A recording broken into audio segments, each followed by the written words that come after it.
All of nerddom and the collective internet is losing their shit over one big movie that's coming out in a few months, Star Wars: The Force Awakens. I grew up with the Star Wars trilogy. Those special editions that everybody bitches about, I thought those movies were brand new when I saw them in the theaters. That's what I grew up with. I think most of the reason I sought a career in mechanical engineering is because the ships and starfighters from the original trilogy captured my imagination. I wanted to build and fly my own TIE Interceptor, goddammit! I'm excited as hell for The Force Awakens, and why shouldn't I be? J.J. Abrams has already made 2 good Star Wars movies, so to celebrate the upcoming release of the new movie, for the next 2 months I'm going to be reviewing Star Wars games, and I'm going to start with a viewer request, Star Wars: The Force Unleashed on the Wii. The game begins at some indeterminate point after Revenge of the Sith. Darth Vader leads an invasion of Kashyyyk to hunt down a rogue Jedi named Kento Nyan, whose first name and last initial spell my real name.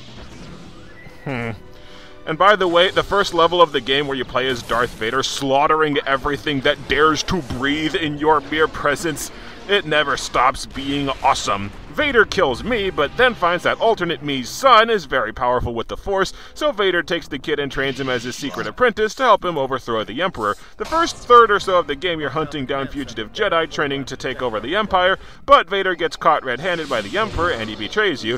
Vader convinces you to form an alliance of rebels to distract the Emperor with a civil war so they can take another shot at him. So Starkiller, yes, that's the apprentice's actual name, his badass pilot/love interest Juno, his prissy robot sidekick Proxy, and the wise but curmudgeonly General Coda head out to seek out the senators who oppose the Empire and form the Rebel Alliance. I like how the story makes Starkiller a pivotal character in Star Wars without making him a Gary Stu that completely upstages the rest of the cast. Unlike someone I could mention.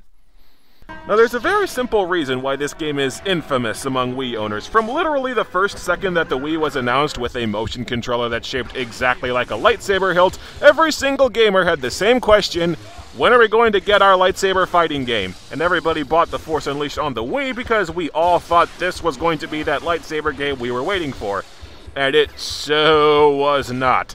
To begin with, your lightsaber is probably the single slowest way to kill enemies. Just paying attention to bosses' health bars, you can see that your non-upgraded lightning does way more damage than your lightsaber, plus most of the enemies can block your lightsaber, but only a few enemies can block force attacks. Your force powers can also attack multiple enemies at once, allowing you to kill a group of enemies quickly, rather than kill one enemy at a time very slowly with the lightsaber. The only reason you'll ever use the lightsaber is out of sheer determination to roleplay, but the lightsaber controls are so clunky you can't even do that to satisfaction. Most of the lightsaber combos end in long pauses that leave you awkwardly swinging your Wii Remote with no response, and there's very little correlation between your Wii Remote motion and the motion of your saber. You get the exact same results flailing your Wii Remote like a real sword, and believe me, I did this when I first bought the game, as you do just waggling the remote back and forth. And killing enemies with the lightsaber is so tedious that even the most determined role player is going to break down and start waggling at some point. Bottom line, the lightsaber combat is awkward at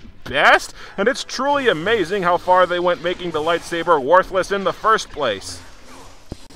Here's the thing. The game is a beat-em-up, that's all it's designed to be. You fight the enemies by running up to them and wailing on them. Most of the bosses are equipped with swords to try and emulate dueling, but there's none of the technique, strategy, finesse, or tactics that would be present in an actual sword fight. There's no parries, riposts, or maneuvering, it's just whacking people with the stick. Your lightsaber is functionally a baseball bat in this game, and that's what the game is designed to be like. I can totally understand being disappointed that this isn't the lightsaber game we were clamoring for, but how fair is it to complain about the game being an awful lightsaber simulator when it's not even trying to be one?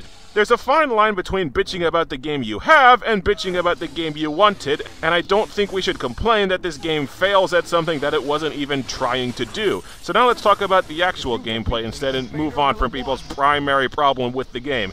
The game is, like I said, a beat-em-up. You run forward through the level and murder everything in your way. Since your lightsaber sucks Wookiee butt, you end up using your force powers to fight most of the time. You can zap everything with force lightning, toss enemies around like paper dolls with force pushes, choke enemies, create shockwaves, do a ground pound for a different shockwave. The environments are full of nice heavy objects you can pick up and chuck at enemies for massive damage. You can lightning with both hands, lightning in midair, lightning in the middle of a lightsaber combo, and one of my favorites for sheer awesomeness, you can throw a force push that has lightning inside of it.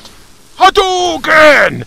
You're given so many force powers, you just about have to write them down to keep track, and all of the force powers are useful. Fans complain that this is not at all how the Force works, and Starkiller is super overpowered compared to, well, everything, but Darth Vader and the Emperor do the same stuff in the game's opening and final boss fights. The game intentionally exaggerates the Force for the sake of fun, and it succeeds.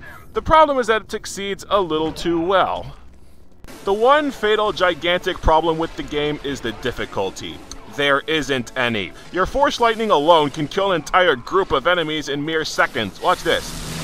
1, 2, 3, 4, 5. They drop like flies. You've got over a dozen tremendously overpowered attacks, and your force power refills in like 2 seconds. That's the problem with intentionally making a game where your character is basically God. Being God tends to get boring. The enemies are mere ants, and you have a fine assortment of boots. Even on the off chance the ants manage to bring you down, which usually means you couldn't find one of the generous health pickups, if you die, you get right back up again. You have infinite lives, you respawn right where you died, and any enemies you had killed stay dead. Dying has absolutely no consequences. What is the point of making a beat-em-up, a game where all you do is fight people, where you can die over and over again and not get punished? You can make progress regardless of how badly you suck. Even the bosses are trivial. If you die, the boss gets a little bit of health back, but that's it. I die over and over again on the Rancor fights because I never figured out exactly how you're supposed to fight them,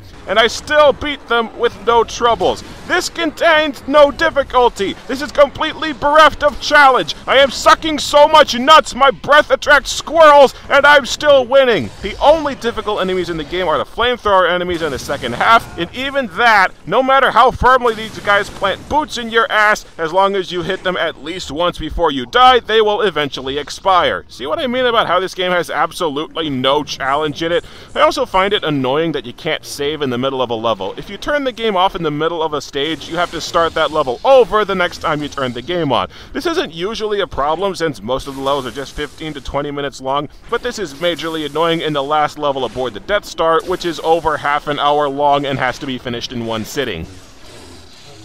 I find this game to be remarkably similar to Spider-Man Shattered Dimensions. It's built around a gimmick that's pretty neat, but once that gimmick gets old, the game just doesn't have much left to stand on. Picking up this game again after several years, it was fun, abusing my vast arsenal of force powers to just slaughter hordes of hapless stormtroopers, but the game's complete lack of challenge eventually catches up to it. Eventually, I got bored with experimenting with my different force powers or bludgeoning enemies with the environment. I figured out the Force Lightning is by far the easiest and probably fastest way to kill enemies, and by the halfway point I was just unleashing the power of Thor on all the enemies to get them to die faster. The game has a damn good gimmick, and the first several levels I was having a lot of fun, but once that gimmick wears off, you're just left with a repetitive, horrendously unbalanced, in-your-favor, devoid of challenge, and therefore quickly becomes dull beat-em-up. I never got so bored that I wanted to quit the game, but most of that is because of the story.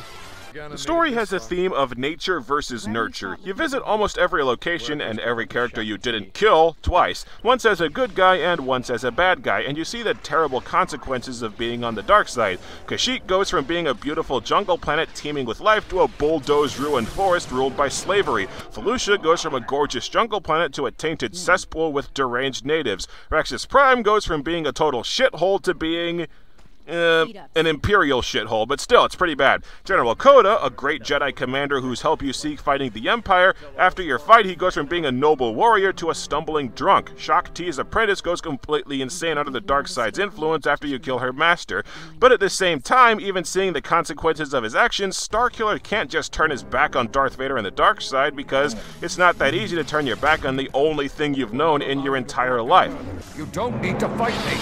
You can still turn away from the dark side. The dark side is all I have. And at some point he knows he's going to have to make a decision that will impact billions of lives and throw up all these people that he now cares about. There's a lot of dramatic weight and character development in the story, which is backed up by pretty darn good voice acting, and as tedious as the combat can be, I always find the story engaging, and that's what keeps me coming back to the game. if he discovers who... At the end of the game, Darth Vader betrays you again, captures all the rebels, and leaves you for dead. Starkiller finally decides to turn against Vader once and for all, and heads to the Death Star to stop him. You're given two options after the final battle with Darth Vader when the Emperor starts killing the rebels. Either fight Vader and get your revenge, or take on the Emperor and save your friends. If you fight Darth Vader, you actually do kill him, but then the Emperor overpowers you, kills all the rebels, and turns you into an enslaved cyborg doomed to do his bidding, following the same path that Vader did, a noble Jedi that gave in a moment of weakness. If you fight the Emperor, you get the canonical light side ending, where Starkiller sacrifices himself and dies fighting the Emperor, while the rebels escape to safety, and, inspired by his courage and sacrifice, they form the Rebel Alliance and declare open rebellion against the Empire. It's a great and satisfying ending that completely wraps up, to me, a pretty good story. So let's see how the sequel cocks it up.